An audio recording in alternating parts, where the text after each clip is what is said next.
Good morning, everybody. Good morning. Welcome to the third annual Forward Focus Conference. We're so happy to have you here today. Your support of this event, whether online, because we're recording today for the online event next Friday, or in person, it continues to provide community college librarians one of the only conference experiences tailored to our unique circumstances and challenges. And we just want to thank you from the bottom of our hearts for making the commitment to be here today, since we know tight travel budgets and professional development budgets are a reality for most of us. So thank you so much. As you're probably aware, our theme this year is the Digital Desk, Reimagining the Library in the Wake of Technology.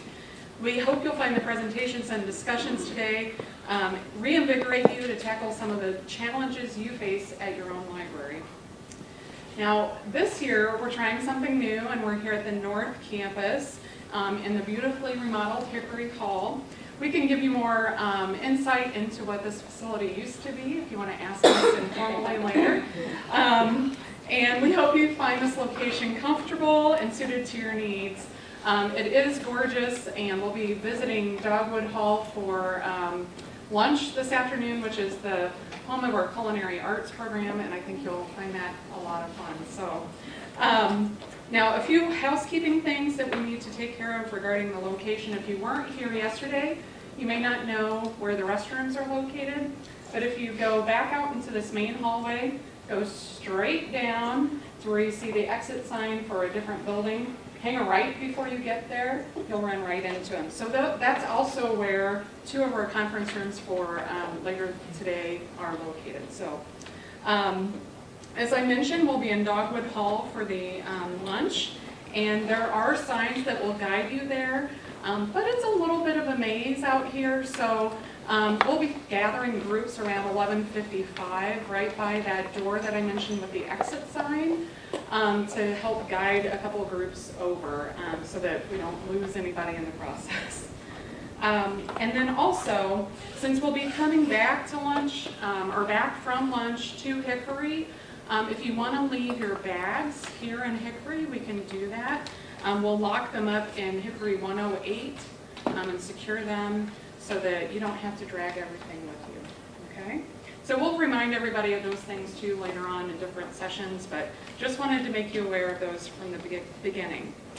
Now, we do have a wonderful panel this morning, and they're going to be doing Reimagining the Library in the Wake of Technology.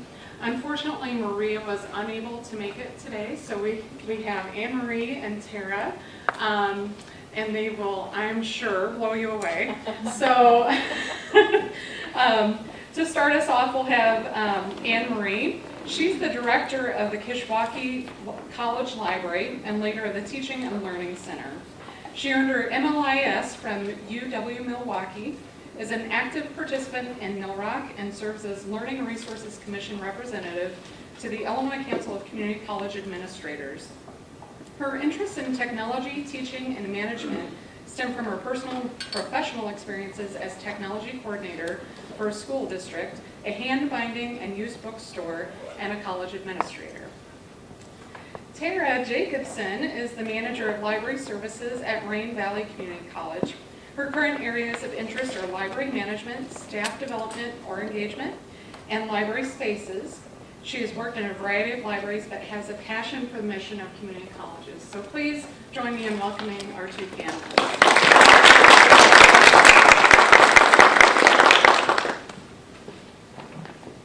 I'll be bringing my coffee with me this morning to keep myself from being as foggy as it is outside. When I began to think about participating in this panel, thinking about re-imaging the library, it certainly became obvious to me that when we talk about re-imaging the library because of technology, that we are talking about the shift we have been talking about for eons from the concept of librarian as gatekeeper and storehouse to whatever it is we're becoming next. The knowledge, information used to be scarce. Libraries were a very precious and rare thing. Books were sacred objects. But that's not really the way it is anymore and hasn't been for quite some time. We are not the gatekeepers. A library isn't a storehouse. Unfortunately, right now, people are experiencing the information overload. Information is ubiquitous. It's everywhere. Your NPR feed is on your Facebook. It's everywhere. You cannot avoid being inundated with the million-page brochure that is the internet. It's only this deep, but it's everywhere all the time. And the technology changes. There's not a single one of us that doesn't have difficulty keeping up. We try our best to keep current, but there's always an app and an experience and something that we never heard of that a colleague tells us about, or our kids or grandkids tell us about. It is difficult to keep up. And goodness knows, like I said, there is an app for everything. There's a new thing. As soon as you get yourself used to something, that's no longer the hip thing. We all finally have our Facebook accounts for our libraries, and all the kids are doing something else. Too many grandmas on Facebook for it to be cool anymore. It's hard to keep moving. It's hard to keep up.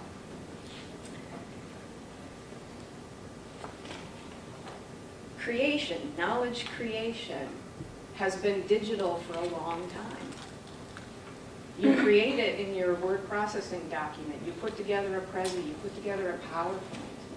All the students today are creating their knowledge, are creating their things digitally. And the expectations are that the information needed to do that will be provided digitally, which sometimes is why they go type EBSCOhost in the Google search box. They think it should be right there on the internet in the million-page brochure for them to find right in the top 3 results list. So how are we working to re-image our libraries? We're more than just books. We're on the internet. We're doing all this stuff. But there's a lot of things that I know we're all doing to try to get to that. And we all know that many of our students seem to view the library as their last hope, their last step. I couldn't find it, so I came to you. I searched Google. I tried to do this. I couldn't find it, so now I'll go to the library. It's the last hope. So what do we do about this? Are we imaging ourselves as like research command centers? Are we the people, yes, you couldn't find it, come help, let us help you find it, we got the skills. Are we the information literacy ninjas? Are we the people who are the help and support and customer service driven attitude that IT usually isn't? to help the students figure out what is best for them to use and how to use it?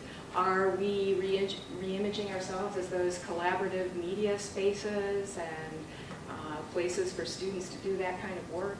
Are we empowering them with knowledge? Are we embedding ourselves in their classes? Are we being student success coaches? There's a million little ways that we are trying to get at that audience, to help them think about information and to make good choices for themselves on how to use the technology that they expect wisely in their research. At Kishwaukee College, we started emphasizing that student success piece for reasons that I'm sure you all understand. Student success is a big national state push. It plays well. It gets attention. It gets administrative support just by the word. So we've branded some things as, we are the student success coaches for research. We've gone so far, starting last year, to be research coaches. We even have small little videos that say, drop in and give us 20 sources. We had a lot of fun with it, with t-shirts and hats, and drop-in workshops on how to help them pick the right sources and pick the right tools for what they know they need to do. This year, we started expanding that a little more. We know that the library is like their last ditch hope to get what they need. They're trying to do this on their phones, for goodness sake. They're doing their research on their smartphone. So we started to do more outreach about, okay, bring your device, we'll show you how to get library databases, library information, and good research tools from the device you have. So we did some bring your own device sessions, and this is some students trying on a Google Glass we were able to have the IT director bring to us. So we had some bang for our buck in addition to showing other more humdrum devices like an iPhone. We did digital petting zoos so people could come in and see what it looks like. And again, we hammered home, we have books. Look, we have books about how to use your iPad and how to do online research. Just again, to try to find any way we could to get to them, to show them and help them understand that if they expect good quality research digitally from their phone, there is a way to do that through library resources and get better results. We've also done sessions where we talk to them about apps or things they might use to help their research. And again, from the digital perspective, this was one of our librarians doing a talk on Evernote. And I'm sure all of you have ebooks, and I'm sure all of you have the same experience that we do at Kishwaukee College, that it is still the Wild West. There's no single platform, there's no single app, there's no single access model, there's no single pricing plan model. It's all different all the time for us, and it's even worse for the students. It's an extra log on, it's an extra step, it's another leap, it's another app. And honestly, in their mind, just like in ours, sometimes you just think, I don't have time to figure this out. Well, if you don't have time to figure it out, how do you expect them to use the resources? So we have created some posters, very simple, paper posters. We put these things everywhere, just to try to get students' attention, even while they're in the bathroom. That there are ebooks, that they come in different formats, that they're good for different things, that there's a wise choice to make there. And again, we've done success workshops. How do you use these on your iPhone? How do you use these on your Kindle Fire? How do you get to these? We'll show you how.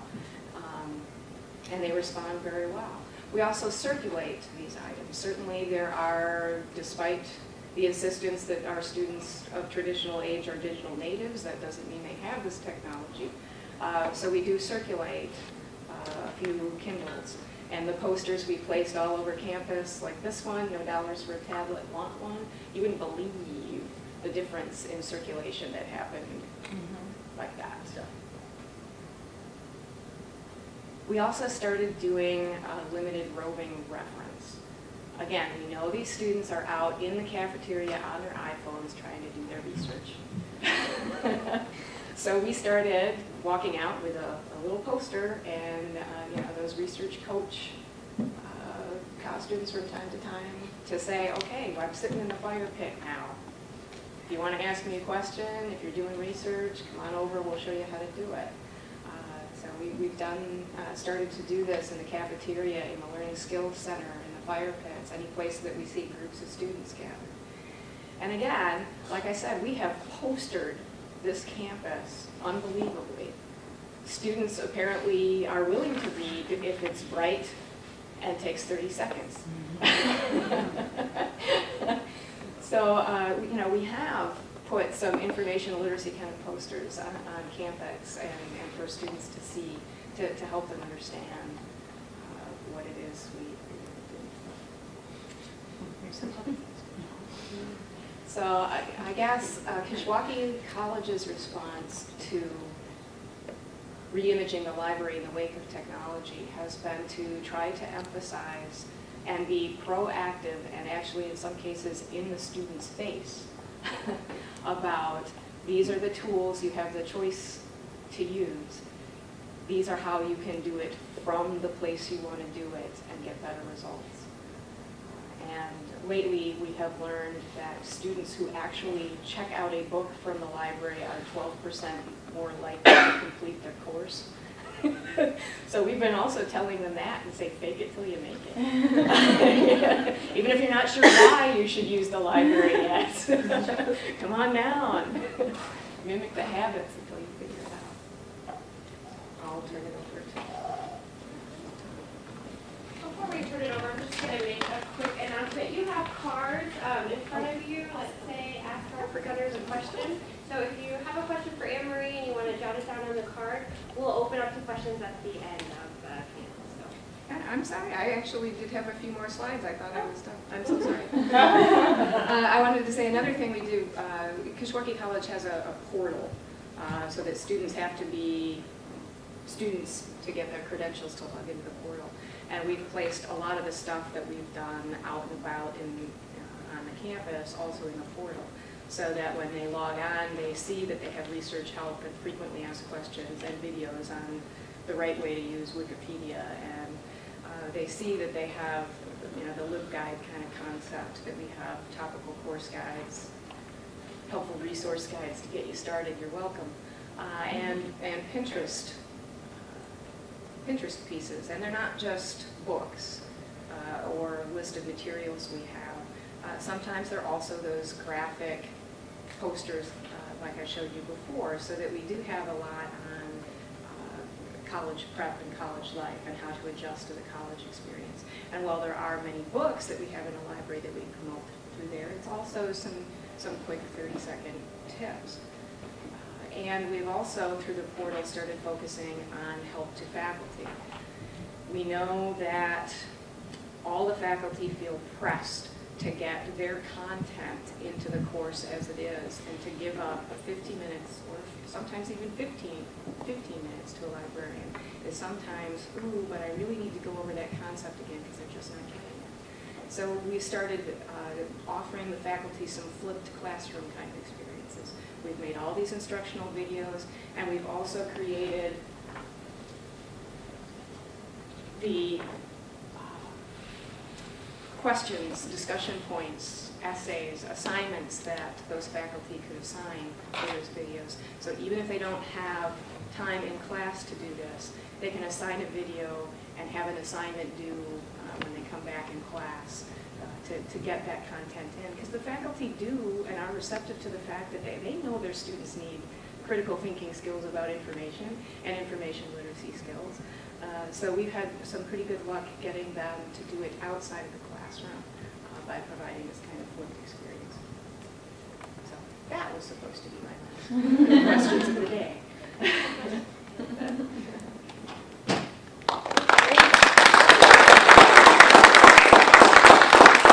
Thank you, Anne Marie. Well, I set that up. I just want to say also thank you to Jessica, who's been communicating like crazy via email, and Kate for setting this up for us today, and to ICC, everybody, thank you so much. It's wonderful to have a conference that's focused on us. So it's great. I said last year I was here, and I think I was telling people, even at ALA, that this was probably the best conference I went to last year, because you got time to spend with people that understand what you're going through. So I hope you guys enjoyed it as much as I did last year, just to start. So I'm Terra Jacobson. I'm a fast talker, so I'm going to try to not talk so fast, because when I get excited and when I'm having a good time, I really go. So just a fair warning for you guys a little bit, but I'm going to try to keep it a little bit slower for you. But I was really thinking about this theme for today, in the wake of technology, right? We really are in this wake. We're behind. We're always trying to catch up, and we're following technology the best we can. I would love to be the person that says, I created it, and I'm not in the wake of technology. I'm pushing it forward. But, we're catching up, and as libraries, that's a really hard thing to do. So I really like today's theme. So today I want to talk about what we're doing at Moraine Valley, and what some things we've been working on at Moraine Valley Community College, and how we're looking at our library, looking at how our library is moving forward, and how we think about technology. So think about, how do you feel about technology and what you offer your students in your library? Do you guys feel good about it? You feel like you're on it? and I see all these no's. I never feel like I'm on it. Like I feel like I'm always trying to catch up. Yesterday I was like, darn it, I gotta learn all this new stuff again after our kind of walkthrough with the technology petting zoo. And I think that a lot of people feel that way. We don't know enough. It's really hard to keep up. It's hard to keep the actual equipment and keep that up to date. We all have terrible budgets. Okay, if you don't have a terrible budget, you have to leave. But we have terrible budgets. It's very hard to get there. And we have these skills gaps. We have skills gaps in our staff, in our librarians that we have in our buildings. And everyone's willing to learn, but it's hard to catch up once you've been, kind of behind for a while. And we have skills gaps with our students, right? Digital natives, some that don't know anything but Facebook. And then we also have, returning students in our institutions. We have so many more non-traditional age students that we have to keep up with and get them up to speed as well as ourselves. So thinking about technology, what are we doing? What are we changing? So we kind of created a new vision at Moraine Valley, and it's pushing us forward for technology. This is the vision. You guys know Troy Swanson. If you don't, you should be following him on Twitter. He's really cool. He's my department chair for our library. And he and I work together closely to kind of push our library forward and what we want to do. And this is what we've come up with. We envision a library that is not just a purchaser of content, but also a producer of content that is created by our students, faculty, and staff. And I know I've been hearing as yesterday, we're talking, people are talking about, okay, we're creating content now. This is our role. This is what libraries are doing. This is what technology is now for us. And how are we going to do this? Like, how are we going to accommodate this in our library? So I'm going to show you guys what we're doing, what we're planning on doing, and how it's really become part of our everyday life, right? Technology isn't a thing that I feel like, oh, technology is a separate thing. I'm not good at technology. You better get good at technology. That's just life now. And it's going to become invisible to us. It's going to be part of our everyday. And for a lot of our students, it is invisible. You say technology, like, well, that's just what I do. I just use Snapchat all day long to talk to people. I will not get a Snapchat account. I've been told I'm also too old to have a Snapchat account. So we have a changing mission, right? Our library has a direct teaching mission to students. So this is kind of the mission we're looking at. We haven't changed our official mission, but this is kind of like a sub-mission for us and for our librarians and what we think about things. We have a direct teaching mission that we center on information literacy, but we're also providing support in ways that other departments cannot, right? So what are we doing otherwise that they cannot do? Well, we have these distinct collaborations and connections with faculty, multimedia, IT. We're a place that brings everybody together in one space. So we're supporting online learning, hybrid learning. We're doing it in more dynamic ways now, right? Your instructors are coming, they're creating their own content, they're creating their own videos to put online, or some of them want to and they can't, they don't know how yet. That's a role we're taking on. That's a role that's happening in our space. And coming back at it, students are going to be doing the same thing when they participate in hybrid classes, when they participate in online classes. They need to create content for their coursework as well. So we need a space that's more flexible, that is giving us a space for individuals and groups to get together, to collaborate, to be creative, right? And I think education's changing. I think people have heard these talks. We talked about it a little bit yesterday also on the TED Talks about changing education, changing how we look at education, and becoming a more, I was so excited yesterday when we started talking about it. I was like, oh, I'm talking about that tomorrow. How we're changing our students to be creative thinkers, right? Everyone wants a startup now. Who doesn't want to have a startup? Everyone is looking to do it. There's a podcast about building your own startup. But we need to have space where students can do this, where they can collaborate and work together, a home in its own for them on campus to build and work together. And really, it has a lot to do with, how our technology is changing, right? It's the usability factor. Our devices are becoming easier to use. They're becoming more simplistic for the most part. There's still a lot of training to do, but it's more readily available, and human-computer interaction is not as difficult as it used to be in the past, right? So it's a big change for us, and it's a big change that we can accommodate, I think, in libraries. So we're changing our infrastructure. What's changing in our library? So we're providing access to channels of communication where students can connect to the community in a larger world, right? That's what we're doing now. We're educating students, staff, and faculty to use technology to kind of appropriate their approaches and create positive issues and positive dialogues about issues. So we want students to use technology in our library space to have dialogues about issues on campus, issues in the community, issues in their lives, and we want to be a place that helps them do that. We want to expand the notion of information literacy from classroom-focused to community focus. That's another goal that we have in our library right now. And we want to incorporate digital literacy and meta literacy skills in that. So we're looking at really going outside, and our campus has been really embracing this democracy commitment. Is anyone doing the democracy commitment on their campus otherwise? Okay. It's really about service learning and connections to your community. And we had a big college learning day where we went out into the campus, or community learning day, where we went out all over our community and we volunteered for a day instead of having an in-service for Moraine Valley. And we're doing the same thing with our students. So the library hosts that. We host our volunteer fairs. We get involved, we do videos, we work together with the students and the faculty members and expand their knowledge of the community around them.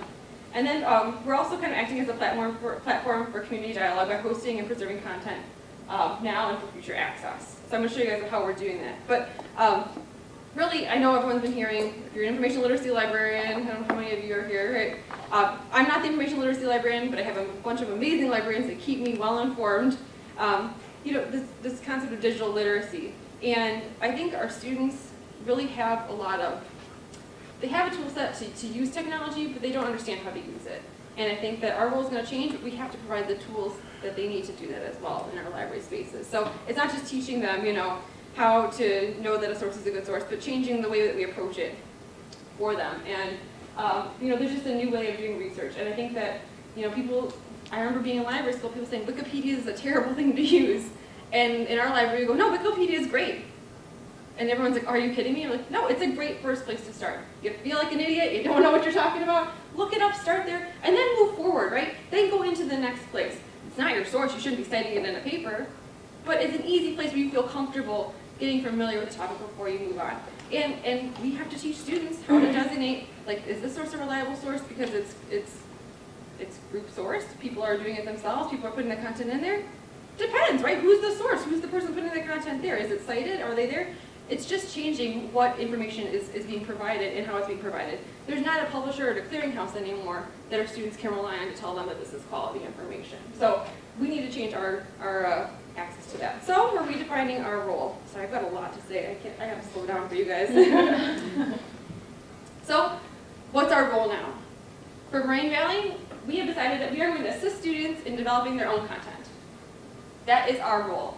That is the job that we should be doing on our campus. We want to make sure that we're helping them produce films, their problem podcasts, and also, which I keep pushing very heavily, some people are not as excited about it because it's just not as fun, classifying and making this content findable, right? Students are creating videos on YouTube, they're putting them out there, they're not tagging them, they're not putting anything in there to find them, they're like, why is no one finding my stuff? We can teach them that skill. You have catalogers. They may be hidden, some of them, right? in your basement area where ours is the downstairs. But I was a cataloger too, and really, we get to take this content and teach them the content that we know that we're experts in, and teach them how to use it in their everyday life. It's valuable to them. They want to be found on the internet. They want to be made famous by a YouTube video. So you help them create the content, and you also teach them how to make it findable. So that's a role that we want to take on. We want to help them recognize quality or lack of in sources. On online sources. And we're really trying to get past just that concept of the traditional, you need to go to a database, you need to get to this one type of source, but going beyond and saying, all right, here's an example of how we think students think about sources and what they're going to look for online. And they're still going to want to use those popular things that they find in Google, so let's teach them if it's good or not, right? How do you know? And let's focus more on that. So we want to make sure we're doing developing those information and digital literacy skill sets, which I think a lot of us are doing. Information literacy, digital literacy, it's really all the same world. So it's just part of our job already, what we're already kind of been doing for ages with the new term sometimes. And then we're moving from books, print or electronic, to other forms of communication for our primary content. So podcasts, creating short films, presentations, instructional videos. We want to give exposure to our students, faculty and staff really, and access to new sources and encourage their use. And we're also trying to get our faculty to understand and accept these differences. And I think that's something you would probably see too. Faculty have a traditional way of viewing their sources. You need to have 5 of these, you need to have 10 of these, you need to have 2 books, and then they want you to cite a website, and it can't be Wikipedia. Well, we need to work with our faculty members to get them to accept, a short film they find online or a podcast they listen to has quality information, and they should be able to use that and sort that in the paper. So that's another goal that we're having with our role and how we're changing it with technology. So how are we connecting then beyond our own roles and defining what's important to us? How do we connect it to our students? What are we doing to get in touch with our students? We've done roving reference. We did it only within the library. It was okay. We got iPads. We got an innovation grant from our campus to do it. We have our librarians walk throughout the library because we have like a secret second floor on the basement level that people don't tend to find. But there's no librarian down there. The reference desk is on the main floor. So we send them around. We give them an iPad as they walk around. It's not great for reference. iPads are kind of a pain on Wi-Fi. But we didn't get a ton of reference questions. The best part is we have visibility. We're just there. You need something, you've seen me now, and then you see me at the desk. I said, hey, do you need anything? No, you don't need it now? Okay, great, but we've made that connection. And that's how we're tying ourselves back into student success on our campus, is that we're another touch point for students on our campus.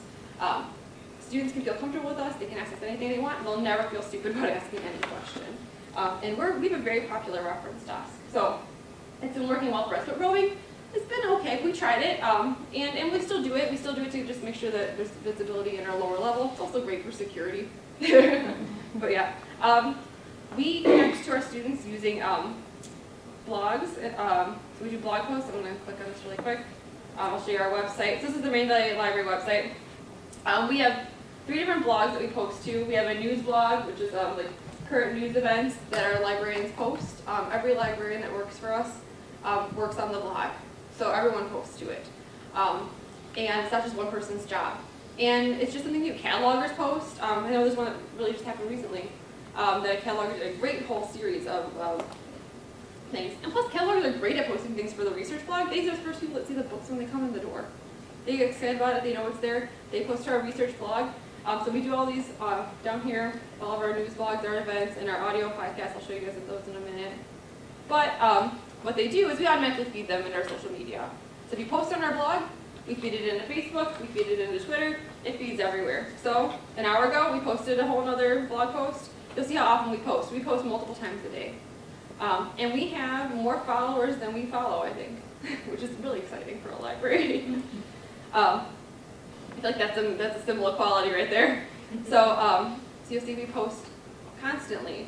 And that's really important. I don't know if you know, that I did a study on Facebook a couple years ago that was published in ACRL, and then Trey Swanson has just written a book recently. I'll give him a little plug on social media and libraries, so if you really like what we're doing, you should pick up his book. You'll like that, I said that. But we've been doing a lot with social media, and really, you have to keep contacting them. Facebook is totally dying. It's ending. Students are not using it as much. I don't use it anymore. I used to use it a lot. I check it maybe once a week now. So we're ready, but at least everything that we feed into our blog can be shifted to the next media, right? We don't have to recreate the wheel again or move all this content. We automatically already are feeding it in. So we'll just switch it to whatever it ends up being next. What else we really do is that we do podcasts, and we do a lot of events in our library. So we do, I think, about at least 12 events in our library every term usually. We have a great event space in the front where you walk in the door and you can see it. But we take all of the events and we film them, kind of like today. And we also turn them into podcasts.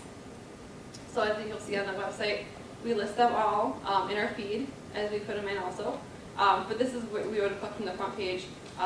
You can see the video about bullying, faculty panel presentation, and you can get it from our podcast page, and you can listen to it on iTunes. So we have an iTunes, and I'll show you in a little bit too. What this does for us is that it makes our content usable beyond the day of the event.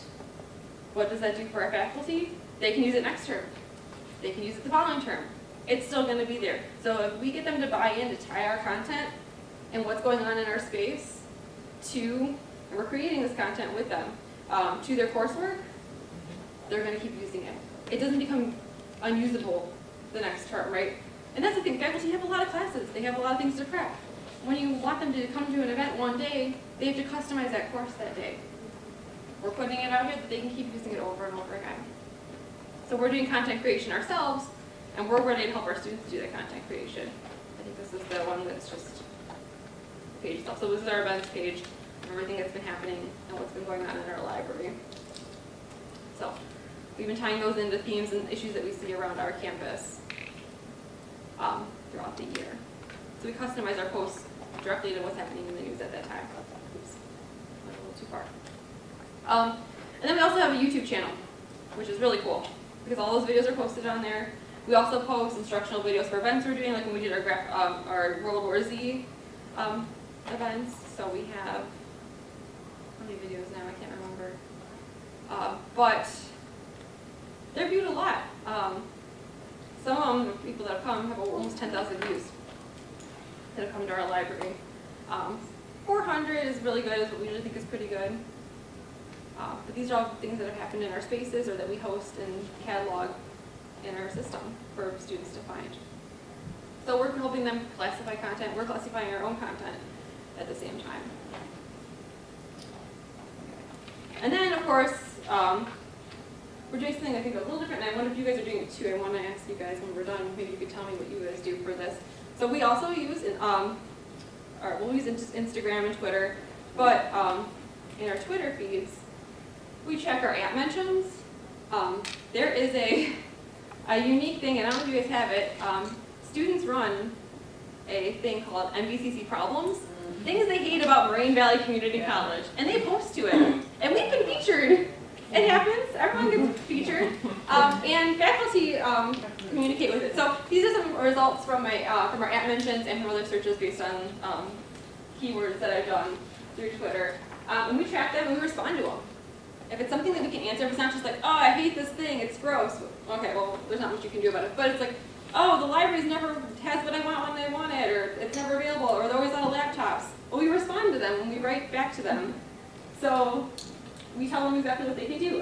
We even have instructors that respond and give us as a resource. So Michelle Furlow is one of our criminal justice instructors, and someone said, oh, at MVCC Problems, I'm mad about this, and she says, oh, go to the library at MVCC Library. They have resources to help you. So our faculty members are following us on Twitter. They're reposting things that we do. Their students get access to it because their students follow them. Same thing with Facebook. And we get that chance to also to address problems as they come up right away. So there's some inappropriate things on here. Don't look at that one line there. But people say that stuff. That's what they say. The students are saying it. You can't edit that. That's the feedback we get, and that's what people see. So, you know what? We're here to help them with it. So that's beyond really chat reference, and that's how they expect service now. If you have a problem with Southwest Airlines, what are you going to do? You're going to tweet at them and hope that they fix it for you. We got to do the same thing.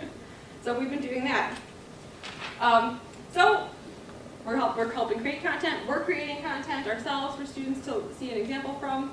And then we're connecting them to our content. So we're putting them in our catalog too. So we're cataloging these. So I'll pull up a catalog record for one of our recent ones. This is in a panel that we had at Moraine Valley, and we turned it into a podcast. So if you don't know how to catalog podcasts that you make yourself, you can steal our records if you want. Or we have Encore, so you can subscribe to our podcast and keep getting them every time if you like. I get a podcast feed to my iPhone from all of our podcasts if I miss events in the library, so I know what's happened or what people are going to talk about. So our catalogers are cataloging them, and then we're posting them and talking about them. So that's pretty fun, and it makes it an easier way for you to search it and use it as a resource for research or in the future. We're creating content, we're making it available. And then we do that through, we have RSS feeds, and we do subscriptions with iTunes. So we have 118 free podcasts available from the Moraine Valley Library on iTunes right now that we've posted and put together ourselves. And we have a huge amount of help. Now I don't think it's just us, from our multimedia department. Our multimedia department has been amazing, and they've worked with us a lot. And I love multimedia guys. They're great. They help us set up. They help me pick up the equipment we need to get for our students. They help us pick the right stuff we have to have. They help us record it. We couldn't do it without them, right? You need a good sized staff. I think we have 10 multimedia people for our campus. We're really one main site, right? So you guys need more, right? I don't know. I'm just saying you need more no matter what. But yeah, it's made a big difference. They set up our systems like we have today. They get us our recordings. They send them to Troy and other librarians, and we post them. So we do the actual posting, and we do the cataloging of not everything, but we catalog a lot that we think are important for students to access. And but we couldn't do it without the department. So really, talk to your multimedia department. Sorry if I'm scaring people. but yeah, they're a really great resource that you have, because they have a ton of knowledge that you won't even have or be able to think about sometimes of how you could better produce videos or podcasts and other media. So what do we do for students? We have iPads right now that we use. We have 3 iPads, and as I learned yesterday, they're already getting outdated because I can't get certain apps on the ones that I want. But we use them as a recording and editing device. And our faculty use them. They tell students to come to us if they don't have a smartphone, if they don't have an iPad at home, the faculty members send them to us. We've had assignments come in where faculty ask their students to record their language videos. So they do their speech practice and they send it back for a digital video for their French class or their Spanish class.